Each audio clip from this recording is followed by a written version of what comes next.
Hey, it's great to be with you again today. It's January 6th, and it's the first big snowstorm that we've had this year. Probably the biggest one we've had in a little while. And we probably got about 3, 4 inches. Not a whole lot. Wasn't a horrible thing, right? But school was canceled, so I was home puttering around the house, doing a lot of emails, answering things, doing some papers, things like that. And I didn't get outside immediately. Actually, it was probably more like about 2:30 when I got outside. I'm like, oh man, I got to shovel the driveway and the sidewalk so that nobody, slips and falls out there. I can get the car out tomorrow. And so I go outside and I'm all bundled up, ready to go. And here, a couple of my neighbors shoveled the sidewalks on either side of my house. And the only thing I had to shovel was the driveway, which is awesome, right? Not that it was all that hard or that it was all that, strenuous or anything like that. But they took the time to go and to help me out. They were out there earlier. I'd seen them outside shoveling earlier. I heard the kids outside playing in the snow. And so they took the time to bless me. And this is our world, right? Our world says, forget everybody else. Just do what you got to do. We're all busy. We've got schedules and agendas we have to keep, and we've got to get there at a certain time, and we've got to eat at a certain time, and we got meetings, and just forget everybody else.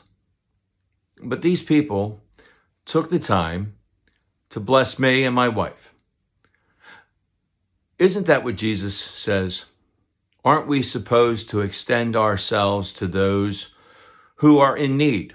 There's that movie, Pay It Forward, where somebody does something nice for somebody and then they do something nice in return. They do something nice in return for those around. And wouldn't our world be a better place if that's what we actually did? If we listened to the words of Jesus and we took them to heart and we reached beyond what we want to do to what we should do. We hear the words of Jesus in scriptures. Love your neighbor as you love yourself. Well, if we truly do that, then we go out of our way, right? We take the time to listen to that lonely neighbor, to go across the street and find the elderly who may need some assistance with shoveling their walk, or maybe getting some groceries, bringing some bags in from the car. Maybe there's a couple down the road who are struggling and are having marital problems. And maybe you have some background in counseling, and maybe we can offer that assistance to those in need. Maybe there's the addicted right around the corner from us. And maybe we can say, hey man, I've been there. I've been in your shoes, or I've had family members that are in your shoes and I've walked this path. How can I help you? And I think if we just take the time to listen to Jesus, we can bless those around us and make our world a little bit better today than it was yesterday. As we go through our days, may we hear the words of Jesus and bless others. May God continue to pour out his grace, mercy, and blessings upon each and every one of us until we get to meet again. Amen. Amen.